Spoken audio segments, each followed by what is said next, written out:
जी एक बात कही। अच्छा, जैसे जब हम भौतिक संसार में आते हैं, काम करते हैं, तो हम किसी चीज का प्रयास करते हैं। हम अपना कहते हैं कि हमको ऐसे करना चाहिए, या कोई भी काम करते हैं, या क्लास में जैसे किसी को फर्स्ट नहीं आता तो वो अपना एक टारगेट बनाता है कि मुझे फर्स्ट आना है और उसके लिए प्रयास करता है। तो एक तो होता है पागलपन से प्रयास करना कि मुझे करना ही है, और उसमें अगर वो भगवान को बीच में नहीं रखेगा तो उसके मन में अगर वो प्रयास पूरा हो जाएगा उसका, मान लो फर्स्ट ही आ जाता है, तो उसे बहुत ज्यादा खुशी होगी। और अगर नहीं आएगा तो उसे डिप्रेशन भी हो सकता है। लेकिन जब हम उसी सोच को ऐसे सोच के चलते हैं कि जो गुरु महाराज कराएंगे या जो भगवान कराएगा होगा, तो वही हमारे हाथ में प्रयास करना है। अब फर्स्ट आ जाओ तो ठीक है, नहीं आ जाओ तो ठीक है। तो इससे क्या हमारे प्रयासों में कमी आ जाती है? बेसिक हम समझ रहे ना, यहाँ करना कुछ नहीं है किसी को भी। है क्या, मैं कौन हूँ? पहले आप ये समझो कि ये शरीर हमारे जो अहमता, ममता, तृष्णा, वित्त तृष्णा, ये कहाँ रहती है इतने बड़े शरीर में? वो आत्मा परमात्मा क्या चीज है, उसका निवास कहाँ है? और मैं उसमें अपने आप को, अपने को जानो कि मैं कौन हूँ। इस शरीर कैसे बना है? इस शरीर में जो कि हमारे गुरुदेव कई बार कहा करते थे, ये टट्टी का थैला है। अगर हम इसको ऐसे समझें, ये शरीर क्या से बना है? इसके अंदर भली करी करतार ने जो चमड़ी दी चढ़ाए, सुंदर देही देखकर उपजत है अनुराग। भली करी करतार ने चमड़ी दी चढ़ाए, नहीं तो जीवत खाते काग। अगर इसको हटा दो तो ये क्या है इसके अंदर, जिसके लिए हम हाथ धोना और ये सब इतना नाटक करते हैं, इसको छूने के बाद में हम इसके पास रह नहीं सकते। अपने ही शरीर के साथ हमको रहना मुश्किल हो जाएगा। जैसे देखो बहुत सारी गंदगी पड़ी हो, टट्टी का ढेर, गंदा जिसको बोलते हो, और हम कर क्या रहे हैं और हम हैं कौन? हम उस गंदगी जो इतनी सड़ांध है, इतनी सड़ी हुई है, ढेर गंदगी का पड़ा है, और उसके ऊपर हम इत्र छिड़के, सेंट लगाए, हम कर क्या रहे हैं? हम कर क्या रहे हैं? इसके अंदर क्या भरा पड़ा है? मल भरा पड़ा है। जो गुरु महाराज जो वैराग्य की तरफ ले जाते हैं, अध्यास और वैराग, हमारी जितनी भी उत्पत्ति है उसकी माया के साथ है। अब माया कहाँ है, शरीर क्या है, और हम कर क्या रहे हैं? जब ये सोच हो जाती है तो आदमी की सोच एक और ही होती है। वो सोचना नहीं पड़ता उसका, क्योंकि वो फैक्ट है। अभी हम सोचते हैं थोड़ी देर के लिए, हम करना चाहते हैं अच्छा, पर हम नहीं कर पाते। क्यों नहीं कर पाते? तो आप पहले सोचो ये शरीर क्या है। ये गुरुदेव बोलते हैं टट्टी का थैला है। अब इसके ऊपर हम सेंट लगा रहे जा रहे हैं, बढ़िया से बढ़िया पहनाए जा रहे हैं, बढ़िया से बढ़िया खाए जा रहे हैं, और दूसरों से झगड़ा करे जा रहे हैं दिन रात, मेरा मेरा करके।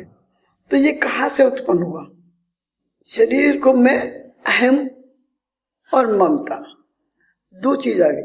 मैंने क्या? अहम। अहम किसका? कि इसको मैं सुंदर हूं।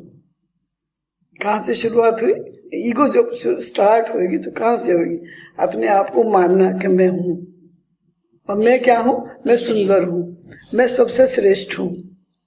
ये उत्पत्ति है, इसको ही ब्रेक करना है। जो होश में रहता है, जब तो भगवान बोलते हैं कि तू पहले समझ कि किसके लिए हम इतना अपने आप को, भगवान ने ये एक मौका दिया है, एक दरवाजा है, ये मनुष्य का चोला इस संसार में भेजने के बाद में एक ये अवसर दिया है कि हम फिर अच्छे से कुछ बने या फिर करें। लेकिन हम कर क्या रहे हैं? हम गधे घोड़े बनने का उपाय कर रहे हैं, जो कि अपने आप हो जा रहा है, करना नहीं पड़ रहा। एक तो क्लास में फर्स्ट आना, हमारा टारगेट अच्छा होना बहुत अच्छी बात है, लेकिन दूसरे को गिरा के फर्स्ट आना, क्लास में फर्स्ट आना बहुत अच्छी बात है, लेकिन फर्स्ट कैसे आना? प्रॉब्लम जब आती है कि अगर ये सारे श्रेष्ठ आदमी है तो यहाँ से वो शुरू हो जाती कि अगर इनको आने ही ना दूं क्लास में तो फिर मैं फर्स्ट आ सकता हूँ, नहीं तो मैं इनको हरा के आ ही नहीं सकता। मेरी क्वालिटी क्या है, मुझको मालूम है कि मैं कितना इंटेलिजेंट हूँ, लेकिन हम ओवर कॉन्फिडेंस, हम दूसरों के सामने और अच्छा बन के दिखाना चाहते हैं जो कि हम नहीं हैं। अच्छा बनना, अच्छे आना क्लास में, ये तो बहुत अच्छी बात है, पर किस तरीके से? अपने प्रयास से, मेहनत करके। लेकिन हम जो सरल रास्ता है, सीधा रास्ता है, उस रास्ते को हम एक्सेप्ट नहीं करना चाहते। हम धनवान होना चाहते हैं, हम करोड़पति बनना चाहते हैं, पर जब सबका पैसा मेरे पास आ जाए तो ये सहस्त्री का हम सोच रहे हैं, ऐसा हो नहीं सकता, कभी भी होगा नहीं। जैसे एक दीपक जलाया, ठीक है, अब एक घड़े में बहुत सारे छेद हैं, अब घड़े को ऊपर रख दो तो उसमें से किसका प्रकाश बाहर जा रहा है? दीपक का जा रहा है। दीपक जलता है, दीपक बोलता नहीं है। दीपक का प्रकाश सब जगह जाता है, लेकिन उस प्रकाश में हम काम कर रहे होते हैं, प्रकाश काम नहीं कर रहा होता है। ऐसे ही एक नाव है, नाव में एक छेद हो, 10 छेद हो और पानी में डालो तो डूब जाएगी। ऐसे ही ये नाव है, आप समझिए, इसमें 10-11 इंद्रियां छेद हैं, अगर इनमें पानी भर जाए तो ये डूबेगी ना। आंख, नाक, कान, मुंह, ये सारी इंद्रियां हैं, ये हमको डुबोने का काम करती हैं। कोई चीज सुंदर दिखी, अब हमको एकदम झपट्टा मार के मैं इसको ले लूं, बस मेरी होनी चाहिए, ये हमारा टारगेट गलत है, हमारी सोच ही गलत है, हमारी सोच ही गलत है। हम जबरदस्ती उस चीज को अपना बनाना चाहते हैं जो अपनी नहीं हो सकती, नहीं है, नहीं बनेगी। जो हमारा प्रारब्ध है उससे अगर हम सहज तरीके से चलेंगे, सहज काम करेंगे, तो सब कुछ जो होएगा फिर हो जाएगा। उसमें ना तो हमको प्रयास करने का, प्रयास तो करना चाहिए, फिर जब हम उसको डिपेंड नहीं कर रहे हैं भगवान के ऊपर कि हम निर्भर बैठे हैं, प्रकृति आपसे काम करवाएगी, लेकिन आप समझ रहे हैं कि माया किसको बोलते हैं। तो सबसे पहले शुरू हुई ये शरीर, ये शरीर में सारी इंद्रियां हैं जो उस दीपक के प्रकाश से प्रकाशित हो रही है। उस इंद्रियों में से वो घड़े के जैसे अंदर में जो प्रकाश बाहर दिख रहा है वो उसका प्रकाश है, आत्मा का। तो आत्मा मन नहीं, इंद्रियां नहीं, उसके प्रकाश से, उस दीपक के प्रकाश से प्रकाशित हो रही है। पर ये इतनी बहिरंग है, जैसे नाव में पानी अगर उन झरोकों से भर जाए तो नाव डूब जाएगी। ऐसे ही हमारी नाव, जिसकी नाव जो इंद्रियों के वशीभूत हो जाएगा, डूब जाएगी। तो हमें समझ लेनी चाहिए कि मैं अहम, मैंने कहा अहम, इस शरीर में अहम उपजा। ये शरीर है क्या? टट्टी का थैला, जिसके ऊपर हम इतना नाच कर रखे, मैं बहुत सुंदर हूं, मेरे जैसा सुंदर कोई भी नहीं है। तो है क्या ये? जरा चमड़ी हटा कर देखो, इसको हाथ छू के क्या इसको पड़े रह के आप खा नहीं सकते? देख के खाना। जिसके लिए हमको इतना नखरा है कि हम अपने आप को पता नहीं क्या समझते अहम। जब हम ये ऐसा विचार करेंगे, इसके अंदर हड्डी मांस सब कितना गंदा है, थोड़ी सी अगर कहीं कुछ लग जाए चोट तो उसमें कीड़े पड़ जाते हैं। अगर हम उसको वाश ना करें, अगर हम उसकी तरफ ध्यान ना दें, तो उसमें सड़ांत के मारे हम खुद ही नहीं रह पाएंगे अपने पास। इसलिए उतने कीड़े बिलबिलाएंगे, उसमें इतनी उसको प्रॉब्लम हो जाएगी कि ना हमारे लिए रहना दूभर हो जाएगा। ये इसकी गति है। माया, माया किसको बोलते हैं? अब इसमें ममता, ममता मेरे, एक तो मैं की हो गई, मेरे शरीर मेरा है। अब ममत्व, ममत मेरा बेटा, मेरा घर। कहते हैं बेटा ना हो तो बोले गति नहीं होती। किसने कहा? ये रहना नहीं आता, सोच ही गलत है। वैसा बेटा होने से तो ना होना अच्छा है, वो तो दुर्गति करवा देगा गति की जगह। इस शास्त्रों की बात बोल रहा हूं मैं, मेरे मन से नहीं बोल रहा हूं। शास्त्र में हमारे को 3 चीजें जरूरी हैं। एक तो जो हम पढ़ते हैं शास्त्र, वो उसमें ये बताया गया गुड़ है कोई चीज, गुड़ नाम की एक चीज है, ये कहां से मालूम पड़ेगी? और गुड़ मीठा होता है शास्त्र पढ़ने से। दूसरा, हमको गुरु चाहिए, गुरु हमको दिखा देगा कि ये गुड़ है, ऐसा ये मीठा होता है, देख लो। हमने देख लिया, दिखाने वाला कौन? गुरु। तीसरा, हम खा के देख लें। 3 चीजों की जरूरत रहती है, ज्यादा नहीं। और अब ममता, तृष्णा। ममत्व क्या होता है? मेरा घर, मेरा पैसा, मेरा बेटा, मेरे जैसा कोई है ही नहीं। ये क्या है? इसका नाम है माया। यहां पर आ गई, इसको बोलते हैं माया। माया किसको बोलते हैं? जो है ना वो झूठी है ना वो सच्ची है, वो है ही नहीं, है भी और नहीं भी। फैसला करना बड़ा मुश्किल है और नहीं है। है कैसे?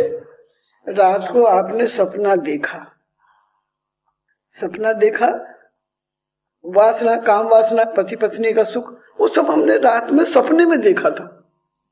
आंख खुली, हमने किया थोड़ी, ना वहां पत्नी है, ना वहां पति है, ना वहां कुछ है। लेकिन वो जो हमने देखा था आंख खुलने के बाद में, जो अनुभव किया था, वो हमको सत्य मालूम हो रहा है, लेकिन आंख खुली तो कुछ भी नहीं है। इसको बोलते माया। अब इसको क्या बोलोगे? है भी ऐसे नहीं जैसे है नहीं पर दिख रही है, पर हमने जो उसका रिजल्ट था ना, वो हमने उसको वो किया। साधना में यही चलता रहता है, साधना में नहीं चलेगा। ऐसे तो चलता है, जैसे हमने माया को देखते रहते हैं, फिर हो जाता है, फिर देखते हैं, फिर हो जाता है। एक बार अच्छे से देख लो ना, कहानी खत्म। दृष्टादृश्य दर्शन, एक बार देख लो, बार बार देखने की जरूरत नहीं पड़ेगी। एक बार समझ लो व्हाट इज व्हाट। बार बार क्यों देखना उसको? बार बार देखने से हाँ भूल जाते हैं, तो वो फिर समझ लो। एक बार समझ लिया तो वो करते समय में प्रॉब्लम नहीं आएगी। फिर प्रॉब्लम क्यों आती है? देखो माया कैसे बोलते हैं। देखो जैसे बिजली गिरी, बिजली गिरती है, कहते हैं कि जहां जिसके ऊपर बिजली पड़ती है वो मर जाता है। सुना है ना? जिस व्यक्ति के ऊपर ये माया गिरती है, माया रूपी बिजली गिरती है, उसकी बुद्धि भ्रष्ट हो जाती है, वो मर जाता है, वो जग जाता है। जिसके ऊपर है ना, लेकिन गिरी किसके ऊपर? माया जिसके ऊपर गिरेगी उसकी बुद्धि ममत्व और अहम। बिजली का माने ममता, ममत्व, तृष्णा, मैं। शरीर माने अहम और अहम के पीछे ममता। ये बिजली है, ये माया है। ये बिजली जिसके ऊपर गिरेगी वो सोच बिगाड़ देती है। वो सोचने का मौका, बिजली गिर गई, बिजली अचानक गिरती है, देखा किसी ने कहा गिरेगी, कब गिरी? सुना ना, किसी भैंस के ऊपर गिर गई, बोले वो किसी आदमी के ऊपर गिर गई, वो वहीं के वहीं नीला काला पड़ गया। या बिजली के खंबे से जो व्यक्ति ऐसा कर ले तो वाकई ऊपर ही खत्म हो जाएगा, वो वहीं की वहीं ऑन द स्पॉट। आदमी है लेकिन क्या हुआ? उसका रिजल्ट सामने आ जाएगा। लेकिन बिजली को किसी ने नहीं देखा कैसी है वो, लेकिन उसका जो फल है, उसका जो परिणाम है, वो हम सबके सामने है। तो जो परिणाम रूप से बिजली हमारे सामने है, माया हमारे सामने है, लेकिन हमको ऐसे नहीं दिखाई दे रही कि इसको माया बोल दें। और ये माया अनादिकाल से है, आज ही उत्पन्न हुई है, आज नहीं रहेगी, ऐसी बात नहीं है। कम ज्यादा समय रहती है, क्योंकि मिलावट के बिना तो ये बनेगा ही नहीं शरीर। पर अपनी नाव को डूबने मत दो, डूबने मत दो बस। क्योंकि जब इतने सारी छेद है ना, आंखें, अभी पिछली बार पढ़ रहे थे बहुत पहले कि स्त्री से बसीबोत हो जाते हैं, काम की तरफ हमको ले जाती है। स्त्री माने एक तो ये शरीर से स्त्री पुरुष होता है, और स्त्री माने 3 गुण, सतोगुण, रजोगुण, तमोगुण। वो 3 गुण है। जब 3 गुणों में इम्बैलेंस हो जाएगा तो वहां पे बिजली गिरेगी। है ना? बिजली कहाँ गिरेगी? जब हम अपने आप को संभाल नहीं पाएंगे, कोई से भी द्वार से ज्यादा करना चाहेंगे, तो जो है वो बिजली उस व्यक्ति के ऊपर गिरेगी। और बिजली गिरने के बाद क्या होता है फिर जिसके ऊपर गिर जाए वो, और वो किसी के ऊपर गिर सकती है, जो इम्बैलेंस होगा उसके ऊपर गिरेगी। जो ज्यादा ममत्व और अहम, किसके ऊपर गिरेगी? ये उसके कारण है कि जो अपने शरीर को सबसे बढ़िया मानने लग जाए, मैं करने लग जाए, मेरे जैसा कोई नहीं, मेरे जैसा कोई नहीं, मैं बहुत इंटेलिजेंट, मैं बहुत सुंदर, मैंने करा, मैंने करा, मैं करूंगा, मैं ये कर दूंगा। करके देखो ऊपर वाले ने क्या सोच रखा है तुम्हें पता ही नहीं। मैं प्लानिंग तो करनी चाहिए, आपका कहना ठीक है, प्लानिंग तो करनी चाहिए फर्स्ट आने के लिए, और जब फेल हो जाओ तो सुसाइड नहीं करनी चाहिए।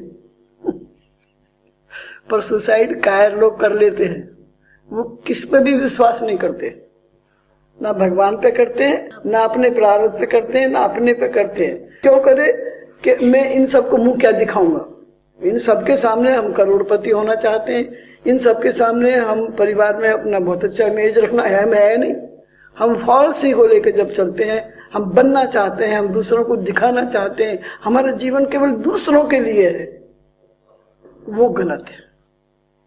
फर्स्ट आना अपने लिए, फर्स्ट आना दूसरों के लिए, दोनों में बहुत फर्क है। जब हम दूसरों के लिए हम फर्स्ट आना चाहेंगे और अपने परिवार को या अपने आप को ऊंचा उठाना चाहेंगे, तो हम सोचेंगे भैया ये तो बहुत होशियार है, इससे तो हम आगे निकल ही नहीं सकते। तो दो चीज होती है यहाँ पर, ऐसा प्रैक्टिकल रूप में मैं बता रहा हूँ। हमारे भी किसी जमाने में किन्हीं चीजों में जब हम पार्टिसिपेट करते थे तो लोगों को ये पता थी कि जब ये पार्टिसिपेट कर रहे हैं, कौन कौन पार्टिसिपेट कर रहा है ये, तो हम विड्रॉ कर लेते हैं, क्योंकि हम फर्स्ट नहीं आ सकते। एक तो वो बात होती है, एक ये होती है कि सामने वाला खुद विड्रॉ कर ले कि नहीं मैं इनको मौका दूंगा। हमारी सोच नहीं है, हम फर्स्ट आना चाहते हैं लेकिन हमारा इनसे एसोसिएशन नहीं है। हम एक दूसरे को खाने को बैठे हैं, जिंदा निगलने को बैठे हैं, हम किसी को सपोर्ट करना नहीं चाहते। माया बिजली थोड़ी थोड़ी सब पे गिरी हुई, ज्यादा गिर जाए तो जल जाए, थोड़ी सी गिरे तो न जलन दे, न मरण दे, न बचन दे। वो सांप के मुंह में वो आ जाता है मेंढक, वो आधा उसके मुंह में है, पीछे से बैक साइड मेंढक आधा मुंह में है और उसका मुंह उधर की तरफ है, और वो मुंह खोले है, और वो जितने भी जीव मच्छर उसके मुंह में आ रहे हैं उन्हें खाने का प्रयास कर रहा है, और वो खुद किसके मुंह में है। हमारी गति क्या हो रही है, हम कब मर जाएंगे कब हमारा नहीं पता है, पर हम दूसरे को देखकर राजी हो रहे, अरे अच्छा चलो ऐसे थे मर गए, अच्छा हो गया। मरना जीना तो सबको है, लेकिन हमारी जो सोच है, हमारा जो लिविंग स्टाइल है, वो एकदम थर्ड क्लास है। हम दूसरों को सुखी देख नहीं सकते, दूसरों को सुखी कर नहीं सकते, उनके सुख में हम रह नहीं सकते। अगर हम फर्स्ट आना तो कोई प्रॉब्लम नहीं है, फर्स्ट आना बहुत जरूरी बात है, अच्छे से फर्स्ट आना चाहिए, पर फर्स्ट क्लास फर्स्ट आना चाहिए। और अगर हम फेल हो जाते हैं, कई बार बहुत कारण होते हैं फेल होने के और फर्स्ट आने के। देखो कई बार ऐसे किताब खोल के देखी और वही आ गया क्वेश्चन, और पढ़ लिए धड़ल्ले से और हम लिख के आ गए, वही आ गए तो फर्स्ट आ गए। कई बार जो पढ़ा था वो तो आया ही नहीं और कई बार हो गया सिर में दर्द हो गया, एग्जाम का टाइम था, बुखार हो गया, या एग्जाम ही नहीं दे पाए। कई बार ऐसा होता है, सीरियस हो गए, एक्सीडेंट हो गया, बुखार हो गया, कुछ हो गया, हाथ में फ्रैक्चर हो गया। विधि के विधान से डरना भी चाहिए, लेकिन हम इतनी ढीठ हैं कि हम किसी से भी नहीं डरते, जानते हैं मानते हैं पर मानते नहीं। हमको पता है हमारी सारी प्लानिंग जब फेल हो जाएंगी, प्लानिंग तो करनी चाहिए, प्लानिंग फेल हो जाएंगी, इसका मतलब ये नहीं हम करें ही नहीं, करो, लेकिन कैसे करो, दूसरे के काम बिगाड़ के अपना काम मत करो। इतना तो विश्वास करो सामने वाला देगा, तुम्हारी भी नियति है, तुम्हें भी कुछ लिखा है उसने किस्मत में, कुछ नहीं लिखा। बच्चा पैदा होता है तो उसकी अपनी किस्मत है वो, लेकिन यहाँ ममता वो नाव को डुबो देगी, वो आपका अगला जन्म, चॉइस इज योर्स, आपकी चॉइस है, आपको गधे घोड़े बनना है, आपको क्या बनना है, हम चूज कर सकते हैं, ये हमारे हाथ में है। लेकिन जो हमारी सोच है ना वो थर्ड क्लास है, वो सोचने नहीं देती। सारी चीज में हम A1 होना चाहिए, वो तो बहुत अच्छी बात है, घर भी बहुत बढ़िया होना चाहिए, घर वाले भी बहुत बढ़िया होने चाहिए। घर वाले किसको बोलते, घर वाले परिवार, ये हमारे हाथ में ही नहीं है। हमारी माँ ऐसी होनी चाहिए जिससे हम पैदा हो रहे, खूब सुंदर होनी चाहिए, खूब हमारी होनी चाहिए विद्या की धनी, पढ़ी लिखी, ये हमारे हाथ में है। हमारी बहन ऐसी होनी चाहिए, हमारे भाई ऐसा होना चाहिए, आपके हाथ में। नहीं होती। फिर क्यों मरे जा रहे हो, क्यों लड़ रहे हो फिर बिना बात, उसको जूझ रहे। संसार में प्यार करने का नाम ही नहीं है, जब देखो जब हर बात के लिए सुनते कुछ है करते कुछ है। सुन लिया, सुनने में तो बहुत अच्छा लगता है। प्यार भी जब परिवार वालों से ही करते हैं। अच्छा, लड़ो उनसे, गोली चलाओ, फिर जेल में भी तो कौन जाएंगे। लड़ने का राइट बहुत समझ में आता है। देयर इज नो राइट, लड़ाई के लिए कोई राइट नहीं है। किसने बताया लड़ने का राइट? इतना प्यार किया आपने तो उसको लड़ाई नहीं बोलेंगे हो। जो आदमी प्यार करता है ना, हमारे ताऊ जी को मैंने देखा था, प्यार में हम लोगों को बहुत कुछ बोलते थे वो। प्यार में, प्यार उसको बोलते हैं, उसको लगेगा ही नहीं। जब हमारा मन हट जाता है ना तो प्यार की बात भी बोलो तो उसको गाली लगती है वो। प्यार किसको बोलते हैं, किस चिड़िया का नाम है तो हमको पता ही नहीं है। ये झूठे दावे हैं जिनके लिए हम जी रहे हैं गलत जीवन, जिनके लिए ममता, मैंने कहा ना ममता रोग की जननी है। नाव को डुबोने के लिए एक ही बस है, ममता। वो किसी से भी हो, चाहे पत्नी से हो, चाहे बेटे से हो, चाहे बहन से हो, चाहे घर से हो, चाहे अपने से हो, किसी से भी हो। इसीलिए संत महात्मा समझाते हैं कि तुम समझो अपने आप को कि आप कौन हो, इसमें क्या भरा पड़ा है। टट्टी के ऊपर रोज सेंट डालो खूब सारे, क्या होगा? थोड़ी सी देर में, थोड़ी देर तो खुशबू है, अब लगाओ थोड़ी देर खुशबू, ज्यादा नहीं। वो थोड़ी देर खुशबू है, सारी दुनिया भर की बाजार की सारी खुशबू लेकर डालो उसके ऊपर। उसका फायदा क्या है ये तो बता दो। उसका रिजल्ट, प्रूफ, रिजल्ट चाहिए, उसका परिणाम चाहिए। थोड़ी देर के लिए बदबू से वो सेंट में बदबू हो जाएगी। तो हमारा जीवन बदबू क्यों बनाते हो? हमारे जीवन में बोलने में जब रस नहीं बोल सकते। लड़ने का राइट किसने? हमको सारे वो राइट है, लड़ने का राइट किसने दिया? कौन से उसमें लिखी है बताओ आप? फिर आप तो खुद वकील साहब हो, फिर आप ऐसी बात करो। फिर भी लड़ते हैं, बेवकूफ लड़ते हैं, मूर्ख लड़ते हैं, मूर्ख है वो, जिनको विश्वास ही नहीं है। अपना अपने ऊपर विश्वास है ना, भगवान के ऊपर है, ना साकार है ना निराकार है। क्या कहूं अब? कहीं तो एक जगह तो टिकोगे, किसकी बात मानोगे? हमारा जीवन किस लिए जिया है वो पिछली वाली बात तो फिर यहीं पर आ गई। हमको ये समझ में आनी चाहिए कि हमको ये जीवन क्यों मिला है। वो बिजली हमारे ऊपर ही क्यों गिरे? जिसके ऊपर बिजली गिरेगी, भैया देखो आज का विशेष बात याद आ गई हो, वो काला पड़ जाता है, वो खत्म हो जाता है, उसको जीने का कोई राइट है ही नहीं। वो ये मैं और ममत्व। तो इसलिए अर्जुन को भगवान बोलते हैं अभ्यास और वैराग। संसार में रहने के लिए आपको अगर अपना जीवन सुधारना है तो क्या करना है? अभ्यास और वैराग। तो अभ्यास तो पहले इस शरीर को ही समझो कि ये क्या है। इसी से ममता है ना, पहले तो इससे ममता है ना। हम अपने आप कभी मरना नहीं चाहते। हमारी ज्यादा से ज्यादा अवधि कितनी है? 100 साल, और 10 साल लगा लो, 110 साल ज्यादा से ज्यादा, इससे ज्यादा नहीं है ना। उस अवधि में हम क्या करने आए हैं और हम क्या कर रहे हैं? और फिर ये अनिश्चित है, कोई कम मर जाएगा, ये थोड़ी है कि हम 100 साल ही जीना है हमको। तो फिर प्लानिंग करनी है तो 100 साल की प्लानिंग कर लो ना। इन 100 साल में हमको प्लान करो कि आपको क्या करना चाहते हो। प्लानिंग करते नहीं ना, वो तो उलझे रहते हैं ना। तो क्यों नहीं करते? मैं तो कहता हूँ क्यों नहीं करते? किसने उलझाया? परिवार के साथ यही प्लानिंग। तो क्यों उलझ रहे हो? जब आपको मनमानी करनी है तो आपको क्यों सत्संग चाहिए? क्यों गुरु चाहिए आपको? जब आपको मनमानी ही करनी है तो फिर ऐसे तो बहुत मिल जाएंगे मनमानी करने वाले। जानबूझ के जब हमको मालूम है, हमको समझ रहा है कि हमको ये काम नहीं करना है और फिर हम कर रहे हैं, तो उससे ज्यादा बेवकूफ कोई हो सकता है? लेकिन वो सबसे अपने आप अकलमंद मानता है। यही तो बेवकूफी, मैं वही तो कह रहा हूँ। कहते तुम तो बाबा जी मोड़ा हो, तुम्हें क्या है। हाँ, मोढ़ा तो हमारे गुरुजी ने मोढ़ा का मतलब बताया था। हम लोग मोढ़ा शब्द को बहुत यूज करते हैं गंदे बात में। मोढ़ा माने जैसे भिखारी, जैसे कोई होगा। हमारे गुरुदेव बोले, एक बार मेरे को बोला किसी ने मोढ़ा, वो मोढ़ा इधर आ। तो बोले मैं गया वो कि मैंने कहा माँ एक बार और बोल मोढ़ा। बोले तू नहीं मुझको पहचाना, असली तो तू नहीं मुझको पहचाना। मोढ़ा का मतलब है जिसने अपनी मैं को ढा दिया, खत्म कर दिया। अगर हमारा एटीट्यूड अच्छा है तो हम हर एक चीज में से अच्छी बात निकाल लेंगे। और हमको लड़ना ही है तो फिर तो लड़ने के तो 100 बहाने, अच्छी में से बुरी निकाल लेंगे। अब ये आपको डिसाइड करना कि आपको अच्छी में से खराब निकालनी है कि खराब में से अच्छी निकालनी है। Choice is yours. आप अच्छे में से भी खराब ले सकते हो, खराब में से भी अच्छा ले सकते हो। संसार हमारे हिसाब से नहीं चलेगा। जब हम घर वालों को, जिनको अपना समझते हैं, कोई घर वाला नहीं है, ये कर्म भूमि है, कर्मों के अनुसार एक रेल के डब्बे में बैठे हैं। जब जिसका स्थान आ जाएगा स्टेशन, उसको उतरना पड़ेगा। कुछ अवधि के लिए भेजा गया है हमको, वो निश्चित है।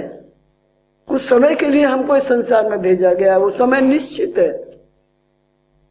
जिस तरीके से हमको जाना है वो तरीका निश्चित है। फिर दूसरे को देख के उसके दुख में दुखी ना हो के क्यों सुखी होते हो? कभी हमारा भी क्या होगा नहीं मालूम है। बिजली सब पे ही गिरेगी वो। तो इसी का नाम माया है।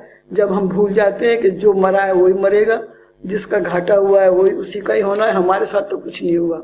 हम जो सोच रहे हैं सब अच्छा हमारे साथ ही होगा। और अब हम बुरा करने का राइट रखते हैं, हम झगड़ा करने का राइट रखते हैं, दूसरे को डांटने बटने का। खूब जोर से चिल्लाओ, सामने वाला चुप हो जाएगा, समझते हैं हम तो बड़े 30 मार खाए। संसार ऐसे नहीं चलता है, अपने कर्मों का फल भोगना पड़ेगा। अभी आप लड़ सकते हो, आप घर के कोई मुखिया हो सकते हैं, घर के बड़े हो सकते हैं, घर के पूजनीय हो सकते हैं, वो लड़के कमांड करवा सकते हैं कि मुझे मेरी रेस्पेक्ट करो। डिमांड, कमांड, रिस्पेक्ट लड़के नहीं होती है, जबरदस्ती नहीं ली जाती है कि करो। ये डिमांडिंग है कि मेरी रेस्पेक्ट करो, मैं घर का बड़ा आदमी हूं, न तो मैं बड़ा हूं, मुझे पूजो सब।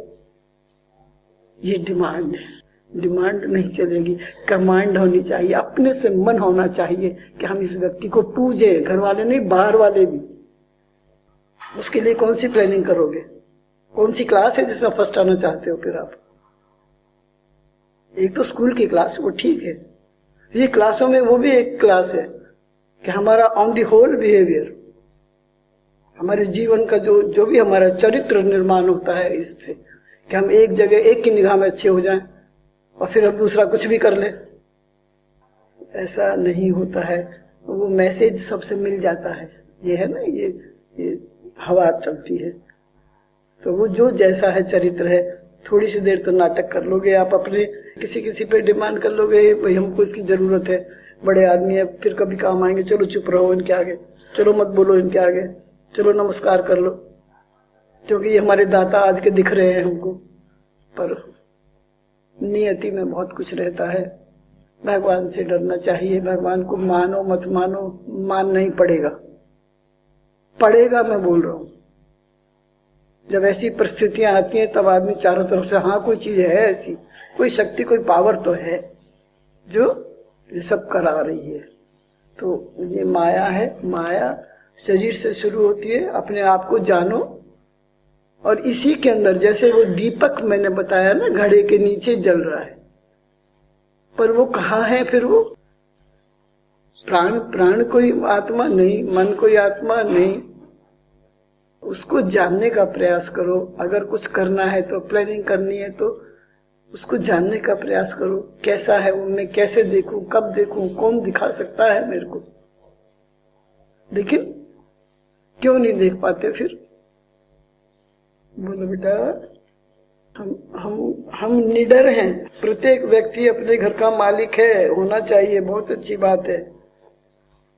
लेकिन अपने तरीके से चलता है, अपने आप को ठीक समझता है, बस दूसरे उसके आगे सब उसको बेकार दिखाई देते हैं। बस माया यही काम करती है कि भुला देती है, जहां जाना है वो रास्ता ही भुला देती है और इधर चला देती है। चलना था इधर, चलाती है इधर। और हम इतने होशियार बनते हैं, हमको लग रहा है हम ठीक है, बाकी सब गलत है। इस शरीर के प्रति ईगो, अहम हमको कुछ नहीं करने देता। आप ये मान के रखो, ये समझ के रखो, ये सोच के रखो, फिर अपनी सोच को बदलो।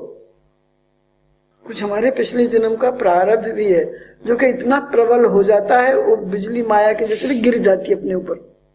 पिछले जन्म का भी प्रारब्ध इतना जबरदस्त होता है कि वो हमारे को बिजली, जैसे बिजली गिरती है ना, इस तरीके से हमारे ऊपर छा जाता है, परिस्थितियों से घेर लेता है इस जीव को कि करने नहीं देता। चाहते हुए भी कई बार खूब प्लानिंग कर लो, फिर प्लानिंग करने वाले, अगर जो आदमी इतना प्लान करके चलता है कि आज ये करना है, कल वो करना है, ऐसे ऐसे करना है, ये करना है, और इतने साल में इतना कमा लेना है या इतना गंवा लेना है, या हमको फर्स्ट आना है, या हमको MBA करना है या CA करना है या डॉक्टर, प्लानिंग तो जरूर करनी चाहिए। फिर उसकी प्लानिंग फेल क्यों हो जाती है? जब डूबता है तैरने वाला ही डूबता है। बैठे बैठे क्या डूबेगा? चल ही नहीं रहा है, गिरेगा तो वही। खूब तेज चल रहा होगा कि टांग पकड़ के खींचो, अब बैठे को क्या गिरेगा? उनकी तो बात ही नहीं करते हम। अब बैठे हैं, उनको कौन गिरा सकता है? गिरे पड़े हो खुद ही। तो एक टांग खींच के गिराने में उसी में मजा आता है जो खूब तेज चल रहा हो। और हम समझते हैं कि ये दूसरे ने गिराया हमको, दूसरा हमको है ही नहीं कोई दुनिया में। जब ये समझ में आ जाती है मेरा ही स्वरूप सब में है, तो दूसरा मुझको गिरा सकता कैसे है? दूसरा है नहीं, गिराने वाले में कौन है? हमारी सोच ही तो। कहू ना काहू को सुख दुख को दाता, ना कोई किसी को सुख दे सकता है ना कोई किसी को दुख दे सकता है। मेरे अपने कर्म के कारण ही मैं विफल होता हूँ, मेरी प्लानिंग फेल होती है। वो नहीं होना था। फिर आखिरी सीढ़ी है भगवान की इच्छा में अपनी इच्छा मिला देना। वो कायरता नहीं है, प्रयास तो करना, पूरे प्रयास करना, पूरी प्लानिंग करना, सही तरीके से करना। फिर आधी बार तो हम फेल क्या होते हैं कि हम गलत तरीके अपनाते हैं, उसमें सफलता मिल ही नहीं सकती, आपको मिलेगी नहीं, ये गारंटी है। क्योंकि आप हर गलत तरीके से आप अपना काम सिद्ध करना चाहते हो। वो हो सकता है एक बार हो भी जाए। आपने बच्चे को एडमिशन दिलाया, ठीक है, बच्चे को एडमिशन प्रॉपर तरीके से दिलवाओ, अगर उसको जगह खाली है तो मिल ही जाएगा। लेकिन उसके बच्चे को हटा के फिर आप बोलो उसको मत दिलने दो, मेरे को दे दो, और उसके लिए आप रिश्वत भी दे रहे हो। अब लाख अन्ना खड़े हो जाए, कुछ कर ही नहीं सकता कोई। लेकिन पैसे वाला एडमिशन तो दिला सकता है, 20 लाख दिला के 30 लाख 50 लाख करोड़ दिखा, लेकिन ये इसको नहीं बदल सकता, खोपड़ी को इंटेलिजेंट नहीं बन सकता, वो फेल पास नहीं करा सकता। फेल पास भी करा देगा, चलो फिर पैसे दे देगा तो फिर पास हो जाएगा वो। लेकिन आगे आप सही कर रहे हो क्या? ये आपकी आत्मा इसको कॉन्शियस अलाउ कर रही है क्या? किसी एक बच्चे के कैरियर को आप बिगाड़ के अपना कैरियर बनाने की कोशिश कर रहे हो, उसमें सफलता लगती है मिल रही है, पर नहीं मिलेगी। क्योंकि केवल पास होना जरूरी नहीं है, उसके आगे बहुत जरूरी है। केवल एडमिशन दिलाना जरूरी नहीं है। खाली एक चीज जरूरी हो ना तो चलो यहाँ एक बार डोनेशन से काम चल जाएगा, वो भी गलत है। लेकिन यहाँ एक में एक जुड़ा हुआ है। आप सीढ़ी बाई सीढ़ी चलोगे तो एक बार आप छत पे चढ़ जाओगे, लेकिन आप 2-4 सीढ़ी एक साथ चलो फिर चलो फिर चलो तो कभी तो एक आध बार चलो, फिर एकदम धड़ाम से गिरो। चढ़े तो जाके प्रेम रस, गिरे तो चकनाचूर। तो जो हमारा मन है ना, ये कहाँ ले जा रहा है? प्लानिंग तो जरूर करो। प्लानिंग किसकी फेल हुई? रोता जाए मरे की खबर लाए। पहले ही हमारा मन गलत काम में फंसा हुआ है। एक झूठ बोलने के लिए 100 झूठ बोलने पड़ेंगे, और इनकी निगाहों से भी बच जाओगे तो ऊपर वाले की निगाह से नहीं बच पाओगे। उसका परिणाम, उसका रिजल्ट तो आपको ही भोगना पड़ेगा। आपने किसके लिए झूठ बोला ये कोई नहीं पूछेगा। जिनके लिए झूठ बोल रहे हैं वो भी जब स्टेशन आएगा तो उतर जाएंगे, ये सब राहगीर हैं। किसके लिए झूठ बोल रहे हो? किसके लिए चोरी कर रहे हो? किसके लिए धोखा दे रहे हो? किसको धोखा दे रहे हो? सत्संग हमको जीना सिखाता है। अभी हमारी जो आर्टिफिशियल लाइफ है, झूठी लाइफ है, झूठा मुखौटा लगा रखा है लोगों ने। दूसरों के सामने, समाज के सामने हम अपने आप को ऐसे बनकर निकलना चाहते हैं जो कि हम है नहीं। क्यों हमको पुलिस वालों की जरूरत है? क्यों बॉडीगार्ड चाहिए? क्यों बंदूकधारी चाहिए? क्यों? हमारे ऐसे काम होंगे तो हम उनके साथ ही मारे जाएंगे। वो तो बेचारा मरेगा ही मरेगा, हम भी मारे जाएंगे। तो हमारा जीवन जितना सरल होगा, कभी हम समझ लें और कभी हम भूल जाएं। कभी हम ऐसे उसमें फंस जाते हैं कि हमारी प्लानिंग सब धरी रह जाती है। हमने सोचा कुछ था, कुछ हो गया। तो वो सोच हमारी हमेशा एक जैसी नहीं रहती है। जो सत्य है उससे हम कभी पास जाते हैं, कभी बस ऐसे ही होते रहता है। तो जब हम देखो कभी अच्छा काम करेंगे तो बहुत अच्छा लगेगा हमको, इतनी शांति मिलेगी हमारे मन को कि हमारा मन एकदम प्रसन्न रहेगा, एकदम शांत रहेगा। और जब हम गलत काम करके कैसे प्रसन्नता चाहते हैं, हम दूसरों से गलत करके कैसे प्रसन्न रह सकते हैं? प्रॉब्लम यहाँ पर है। हम चाहते हैं शांति, चाहते हैं सुख, चाहते हैं भगवान से मिलना, लेकिन हमारे काम उस लाइन में है ही नहीं। तो फर्स्ट आना, फर्स्ट के लिए प्रयास करना, बहुत अच्छी बात है, लेकिन तरीके से। दूसरे को गिरा के फर्स्ट नहीं आना चाहिए, दूसरे का माल लूट के माल ताल नहीं बनना चाहिए। अपने कर्म ऐसे हों कि हमारे को कभी ऐसा दुख आया ही नहीं, कब नहीं आएगा। अब किसी से झगड़ा कर लिया, अब आपने राइट तो बता दिया कि हमारा राइट है झगड़ने का, फिर आप शांति से रह के देखो, फिर ईगो प्रॉब्लम बना लो। मैंने कहा ना, शरीर को समझ लो पहले, मेरा शरीर क्या है। अब हमने जिन पे हमने राइट बनाया है, तो आप थोड़ी सी देर में प्यार कर लो। चलो आपने झगड़ा कर लिया, आपका राइट है, फिर वो राइट को कितने दिन तक रखोगे लिख के? साल भर, 2 साल, 10 साल? अब झगड़ा तो हो गया किसी से, किसके साथ भी हो सकता है। पति पत्नी भी झगड़ते हैं, बहन भाई भी झगड़ते हैं, भाई भाई भी झगड़ते हैं। आपका राइट है, चलो आप प्यार करते हो, उनसे लड़ो भी। अब क्या करना चाहते हैं आगे? फिर उनसे उस लेवल पर बात कर सकते हो इमीडिएट? आप बोलो भैया, आप लड़ाई कर लिए, आपने तू मैं कर ली, चाहे वो बहन बहन है, चाहे वो बहन भाई है, चाहे वो माँ बाप है, कोई से भी रिश्ते के बीच में तनाव आएगा, आता है, क्योंकि हम सब हीरो हैं, हम सब अपने आप को बहुत कुछ समझते हैं। तो हमारी गाड़ी टकराई, अब टकराने के बाद में तो वहां भेजनी पड़ेगी ना, वहां इंश्योरेंस वालों के पास रिपेयरिंग के लिए, कि नहीं? उसमें लड़ाई करनी चाहिए। हाँ, उसमें लड़ाई हो नहीं सकती। नहीं, उसमें लड़ाई ठीक है, आपस के विचार बता देने चाहिए कि मुझे आपकी ये बात पसंद नहीं है, नहीं तो फिर ऐसा होता रहेगा। तो उसको आराम से भी तो बता सकते हो कि लड़के ही बताना जरूरी है। प्यार को क्यों खत्म करते हो? क्यों प्यार नहीं कर सकते आप? अब 1 किलो दूध में 1 किलो नींबू डालने की जरूरत नहीं है, 1 नींबू से ही फट जाएगा। अब फटने के बाद में मथे नवा खानो और कितना जोड़ते रहो। प्यार से समझाने वाली बात कह रहे हो, प्यार से ना समझे तो मत समझो, जारी भैंस पानी में आपने टेका लिया है। हम समझ जाए, हमारी समझ में आ जाए, वही बहुत बड़ी बात है। दूसरे को समझाना बेवकूफ है, वो आदमी बेवकूफ मूर्ख है जो दूसरे को समझाता है। आपन घर पानी नहीं और नुकसान खीर, जब आपकी कोई बात मान ही नहीं रहा तो आपको कोई राइट ही नहीं है समझाने का। या तो आपकी बात माननी चाहिए, नहीं तो जाने देना चाहिए। क्यों समझाने का ठेका लेते हो? मेरी समझ से या तो आपको कोई इतनी रेस्पेक्ट दे, भाई हम आपकी बात मानेंगे, आप बोलो जो बोलोगे हम वही बात मानेंगे। करनी ना आपको मनमानी है तो झगड़ा करना हमारी बस की नहीं भैया। जब आप मनमानी पे उतर आए हो तो मनमानी करने देना चाहिए, करके देख लो ना, फिर देखी जाएगी जो हार जीत होगी, कोई तो बचेगा। खूब लड़ लो। जब गोली दौड़ चलेंगे तो गोली में कोई एक ही बचेगा, चला के देख लो गोली। नहीं, वो समझाना, या तो प्यार का जीवन हो, प्यार अगर नहीं समझ में आता है तो छोड़ देना चाहिए। मेरी समझ से, मेरे अपने जीवन में मैंने ये सीखा है कि झगड़ा करने का हमको कोई राइट नहीं, फिर आपको चुप रह जाना चाहिए, हट जाना चाहिए। जैसे भी शांति आपको जहां भी मोल मिलती हो, खरीद सकते हो तो खरीद लेनी चाहिए, अनमोल ही। कोशिश करो शांति प्राप्त करने का, तब आओ फर्स्ट आओ क्लास में।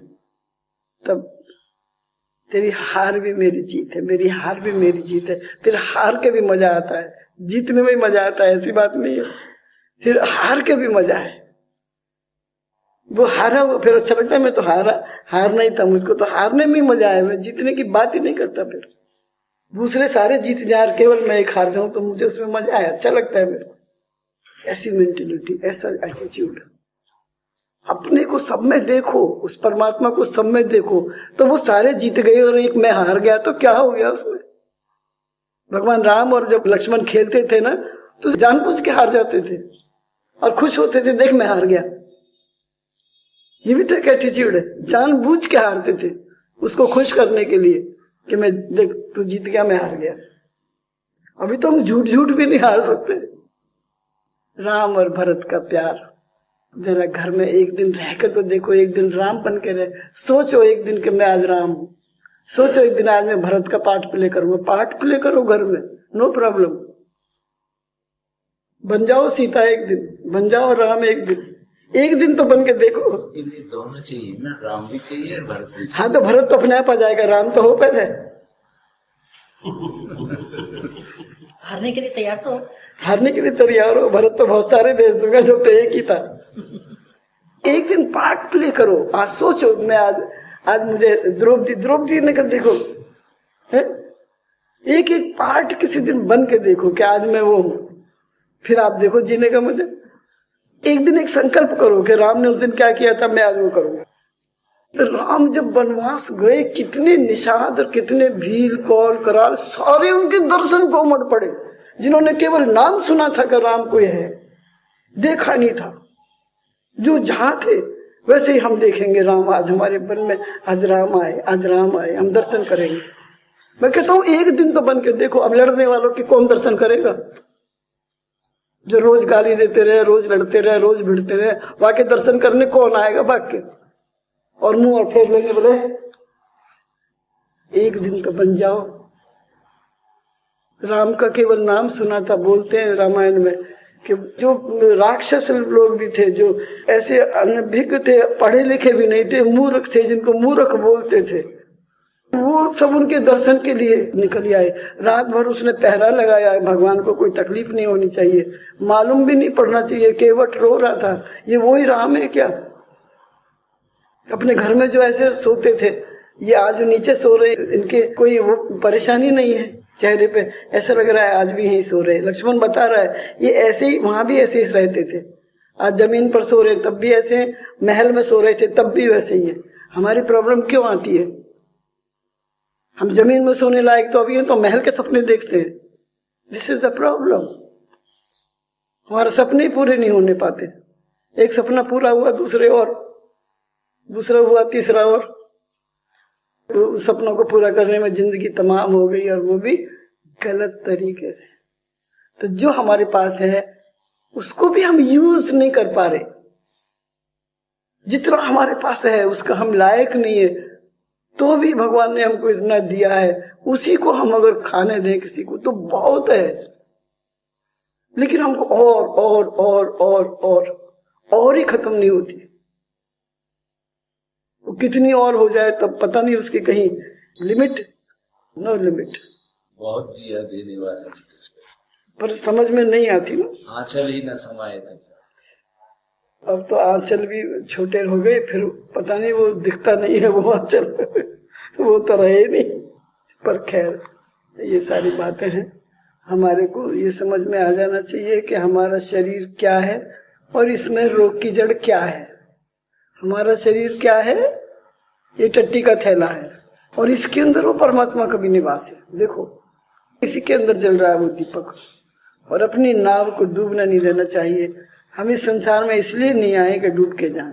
प्लानिंग करो इसकी, करो प्लानिंग फर्स्ट आने की, जरूर करो, पर दूसरे को गिरा के नहीं, अपने से करो, एफर्ट से। अपने पर ऐसी डिमांड मत करो कि ये मुझसे प्यार करे, जब मैं इससे झगड़ा कर लूं मेरा राइट है। प्यार करने का राइट तो हो सकता है मेरी समझ से, तो झगड़ा करने का राइट है। अपने से बड़ों से झगड़ा करके देखो ना, जो जबरदस्त है। झगड़ा अपने से नीचे वालों पे क्यों करते हो आप लोग?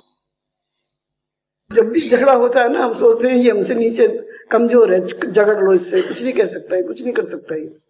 झगड़ा करना है तो जरा चलो लड़के देखो। झगड़ा भी हम निर्बल से करते हैं। हाँ, निर्बल जान के करते हैं, होता नहीं है वो निर्बल। हम समझते हैं, अपने को लग रहा है कि हम पुरुष हैं, हमारे में बल ज्यादा है, ये स्त्री है, मालिक है, या हम मालिक हैं। ये वो सोच ही तो गलत है। सोच को बदल लो। हमको झगड़ा करने का किसी को भी राइट नहीं है, किसी से भी, मेरे ख्याल से। हाँ, प्यार करने का राइट कर सकते हो आप। चलते व्यक्ति से प्यार करो, वो भी आपका हो जाएगा, नहीं क्या? फिर प्यार में वो पैसा भी नहीं मांग रहा। और लड़ने से क्या हुआ? आपने दुश्मन बना लिया। ऐसा होगा तभी तो होगा। अच्छा, अब उसको दुश्मन और तैयार कर लिया आपने। अब वो आपके दर्शन करेगा, माला डालेगा गले में, डालनी भी पड़ गई ना सबके सामने उसको, तो वो मन में गाली दे रहा होगा। बोलो सदगुरु भगवान की।